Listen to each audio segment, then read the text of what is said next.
ಎಲ್ರಿಗೂ ನಮಸ್ಕಾರ. ಕಳೆದ 12 ವರ್ಷಗಳಿಂದ ಸೌಜನ್ಯ ಹೋರಾಟ ಯಾವುದೇ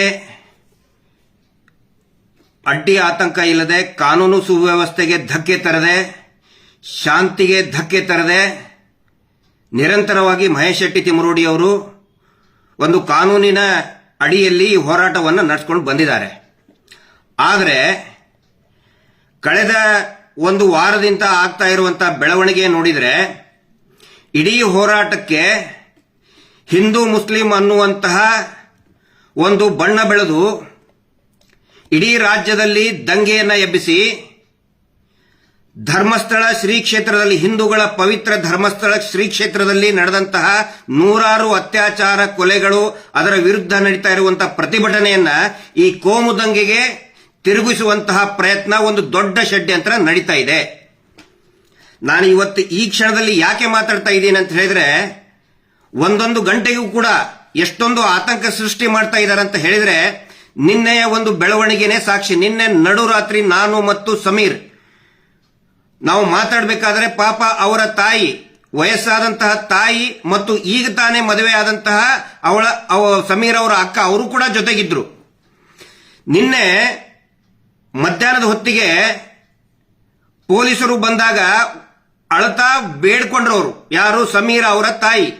ನೋಡಿ, ನನ್ನ ಮಗ ಯಾವುದೇ ತಪ್ಪನ್ನ ಮಾಡಿಲ್ಲ, ದಯವಿಟ್ಟು ಅವನನ್ನ ಪೊಲೀಸ್ ಠಾಣೆಗೆ ಕರ್ಕೊಂಡು ಹೋಗೋದು, ಅರೆಸ್ಟ್ ಮಾಡಬೇಡಿ. ಹಂಗೇನಾದ್ರೂ ಆದ್ರೆ ನಾನು ಪೊಲೀಸ್ ಸ್ಟೇಷನ್ ಎದುರುಗಡೆನೆ ಬಂದು ಆತ್ಮಹತ್ಯೆ ಮಾಡ್ಕೊಳ್ತೀನಿ, ಅದಕ್ಕೆ ನೀವೇ ಕಾರಣ, ಸರ್ಕಾರನೇ ಕಾರಣ ಅಂತ ಹೇಳಿದ್ದಾರೆ.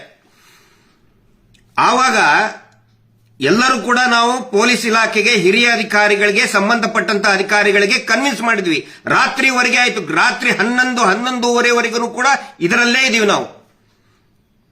ಅಲ್ಲಿಂದ ಮತ್ತೆ ನಾವು ಒಂದು ಸೇಫ್ಟಿ ಇರಲಿ ಅಂತ ಹೇಳಿ ನಮ್ಮ ಲಾಯರ್ ಆಫೀಸಿಗೆ ಕರ್ಕೊಂಡು ಬಂದ್ವಿ. ಅಲ್ಲಿ ಅವರು ಕೂಡ ಕಾನೂನಿನ ಬಗ್ಗೆ ಒಂದಿಷ್ಟು ಲೀಗಲ್ ಸೊಲ್ಯೂಷನ್ಸ್ ಏನೇನಿದೆ ಅದು ಕೂಡ ಚರ್ಚೆ ಆಯಿತು. ಅದಾದ ಮೇಲೆ ಅವರ ತಾಯಿಗೆ ತಲೆ ಸುತ್ತಿ ಬಿದ್ರು. 3:30ವರೆಗೆ ಅವರು ಮನೆಗೆ ಹೋಗಿ ಕಳಿಸಿ ಎಲ್ಲರೂ ಅವ್ರವ್ರ ಮನೆಗೆ ಹೋದ್ರು. ಈಗ ಮತ್ತೆ ಬೆಳಗ್ಗೆಯಿಂದ ಒಂದು ಸುದ್ದಿ ಬರ್ತಾ ಇದೆ. ಏನಂತ ಹೇಳಿದ್ರೆ, ಒಂದು ವಾರದ ಮಟ್ಟಿಗಾದರೂ ಸಮೀರ್ ಮತ್ತು ಅವನ ಜೊತೆಗಿರುವಂತಹ ಸೌಜನ್ಯ ಹೋರಾಟಗಾರನ ಒಂದು ವಾರದ ಮಟ್ಟಿಗಾದರೂ ಕೂಡ ಅರೆಸ್ಟ್ ಮಾಡಿ ಜೈಲಿಗೆ ಹಾಕಿ ಅಂತೇಳಿ ಇದೇ ನಕಲಿ ದೇವಮಾನವ ವೀರೇಂದ್ರ ಜೈನ್ ಕೇಂದ್ರ ಸಚಿವರೊಬ್ಬರಿಂದ ಮತ್ತು ರಾಜ್ಯದ ಒಬ್ಬ ಪ್ರಭಾವಿ ಸಚಿವರಿಂದ ಪೊಲೀಸರ ಮೇಲೆ ಒತ್ತಡ ಹಾಕ್ತಾ ಇದ್ದಾರೆ ಅಂತ ಹೇಳಿ ನಮಗೆ ಮಾಹಿತಿ, ಖಚಿತವಾದಂತಹ ಮಾಹಿತಿ ಬರ್ತಾ ಇದೆ.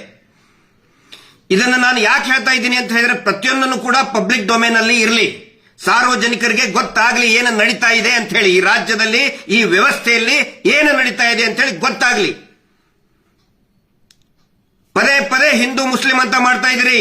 ಮಹೇಶ್ ಶೆಟ್ಟಿ ತಿಮರೋಡಿ ಅವರು ಇವತ್ತಿಗೂ ಕೂಡ ಅವರು ಯಾವಾಗಿಂತ ಅವ್ರಿಗೆ ಜ್ಞಾನ ಬಂದಿದೆ ಅವತ್ತಿನಿಂದನೂ ಇವತ್ತಿನವರೆಗೆ ಭಗವದ್ ಧ್ವಜವನ್ನ ಮನೆಯಲ್ಲಿಟ್ಟು ಪೂಜೆ ಮಾಡ್ತಾರೆ.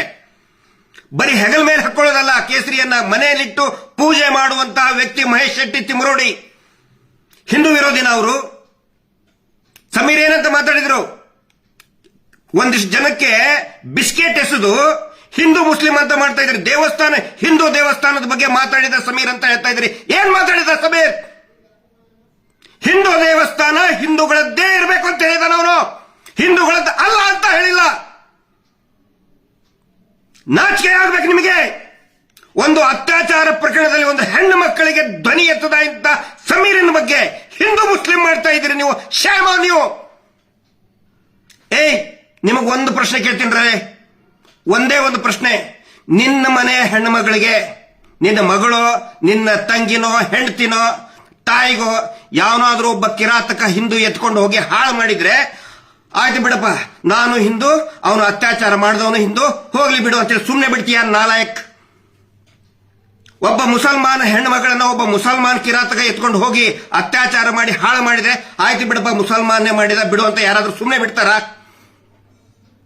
ಕ್ರಿಶ್ಚಿಯನ್ರಿಗೂ ಕೇಳ್ತಾ ಇದ್ದೀನಿ, ಜೈನ್ರಿಗೂ ಕೇಳ್ತಾ ಇದ್ದೀನಿ, ದಯವಿಟ್ಟು ಈ ಸುಳ್ಳು ಸುಳ್ಳು ಪೋಸ್ಟ್ ಹಾಕ್ತಾ ಇರುವಂತ, ವಿಷ ಉಗುಳ್ತಾ ಇರುವಂತ, ಹಿಂದೂ ಮುಸಲ್ಮಾನ್ ಅಂತ ವಿಷ ಉಗುಳ್ತಾ ಇರುವಂತ ಪೋಸ್ಟ್ ಗಳನ್ನ ದಯವಿಟ್ಟು ನಂಬಬೇಡಿ.